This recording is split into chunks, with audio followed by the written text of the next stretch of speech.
வைத்தியரை வந்து ஒரு உடம்பு சரியில்லாதவன் பார்க்க போகும்பொழுது அவனுடைய நம்பிக்கை என்னன்னா, இவர் நம்மளை குணப்படுத்திடுவாரு, நம்மளுடைய வியாதியை சரியாயிடும், அவர் நம்மளுக்கு சரியான மருந்தை கொடுத்துருவாரு, நம்மளுக்கு இருக்கிற வியாதியை சரியா கண்டுபிடிச்சு மருந்து கொடுப்பாருன்னு நினைச்சுக்கிட்டு தான் நம்ம அங்க போறோம்.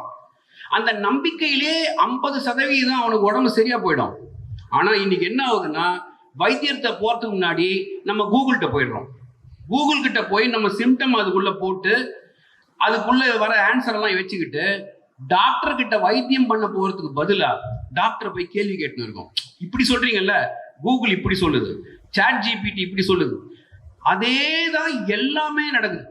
இன்னைக்கு வந்து ஒரு கோர்ட்டுக்கு யாராவது ஒருத்தர் வராங்க அப்படின்னா, அட்வொகேட்டு கிட்ட போய் கேஸை கொடுக்கும்பொழுது அட்வொகேட்டை நம்பிக்கிட்டு தான் போய் கேஸ் கொடுக்கணும். ஆனா அவன் என்ன பண்றான், அட்வொகேட்டை போறதுக்கு முன்னாடியே எல்லா ஆர்டிபிஷியல் இன்டெலிஜென்ஸ்லயும் போய் இந்த ஜட்ஜ்மெண்ட் அந்த ஜட்ஜ்மெண்ட் போய் அட்வொகேட்டை டெஸ்ட் பண்ணிக்கிட்டே இருக்கான். இது வந்து டீச்சர்ஸ்க்கும் நடக்கும். டீச்சர்ஸ் நடத்துறதுக்கு முன்னாடி நம்மளா ஆர்டிபிஷியல் இன்டெலிஜென்ஸ்ல போய் எல்லாத்தையும் தெரிஞ்சு வச்சுக்கிட்டு நம்ம கொஸ்டின் பண்ணிக்கிட்டே இருப்போம். நான் சொல்ல வர முக்கியமான விஷயம் இதுதான்.